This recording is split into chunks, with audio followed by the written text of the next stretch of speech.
You know, for most of us these days, going out is definitely considered a treat, which is why tonight we're putting Giuseppe's restaurant in Newburyport to the test. The challenge? To see if they can serve up delicious food, outstanding customer service, and all at a price that won't break the bank. Well, Giuseppe's is known for their fresh homemade pasta, which means finding Giuseppe himself was pretty easy right here at the Hi, pasta Marcia, maker. how are you? Good to see you. You are busy at work as always. Yes, what are you doing here? We're making some fresh pasta. We're making our own, the fresh pasta made from semolina flour. It's coming out from here and it's mixing on top here. So once it comes out, can we turn it into different kinds of pasta? Absolutely, we can make some fettuccine today. Okay, you want to make some fettuccine I would yourself? love to make some fettuccine today. Now we can, I have some pasta already prepared here. We can go on this small machine here. Wow, you can see, this is really neat. You can see the different kinds of pastas and the number. And so we're making number 1.8 fettuccine. Is that the thickness? The thickness, yes. Okay. So now what do you do? You're flattening out the Yes, dough? I make it thinner. Okay. And it comes up a big, long piece of pasta. Okay. So now we're ready to put it on the cutter right here. Yep. And it comes right out from the back. Now I gotta grab it from the back. Wow. And comes right in here. And this is your pasta. Okay, this is my sauce. We make it every day. We make a couple of these a day. That is a lot You're of gonna do sauce. a little laugh.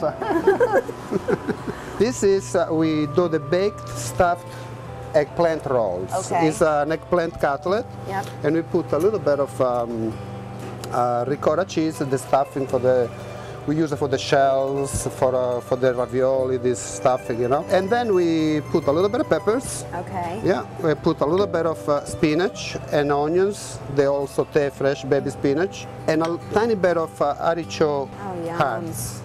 They chopped fine so they can be rolled. And we just roll it and we put it in the oven, we bake it in the oven. We will put them in the oven now and then we'll eat it later? Eat it later, yes. Right. That sounds delicious. And I know something that you are famous for is your huge variety of pasta sauces. Yes, we do. So I am dying to taste some. Let's head out to the dining room and do that. Absolutely, we have them over there. Ready, we can go. All right, Giuseppe, we made the pasta. Now it is time to sample some of your legendary sauces. Tell me a little bit about the different selection we have here.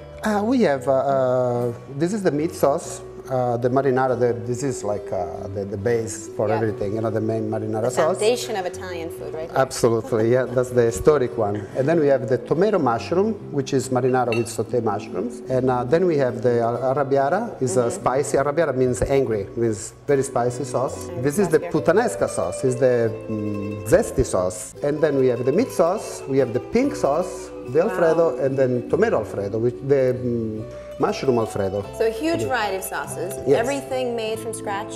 Everything is made here from scratch, yes, one by one. Let's put it all together and actually have one of your delicious meals. Absolutely, we will. You know, Giuseppe, I was looking over your menu, and what I love not only is how extensive your menu is, I mean, there's everything on here, but I love the pictures on the front. This says so much about your restaurant, so much about you. These are all pictures of you, your family, your homeland. It's a little story of my family, my place where I grew up, where I lived. Well, I'm looking forward to feeling very full and happy and dying to dive into these dishes. Tell us what we have here. Here we have, this is your pasta you made before on the machine.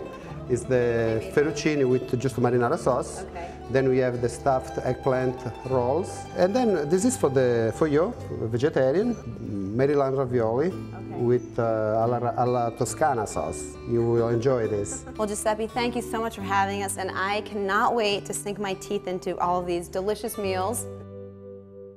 Well, we promised today that we would treat you to a wine expert, and that's exactly what we're going to do, because you can really enhance the enjoyment of your meal by having just the right wine. And this is Carla Snow, owns a company called A Grape Affair, and it's all about education, but it's also enjoying it without overthinking wine, right, Carla? Exactly, making the world of wine a less intimidating place. All right, one bottle at a time, right? Exactly. All right, so we were just at Giuseppe's in Newburyport with a variety of cheese pasta. We had gnocchi and a tortellini, and we also had a very beautiful spicy red sauce alla arrabbiata. So what do we find that works well with something with cheese and something with a little bit of a spicy sauce?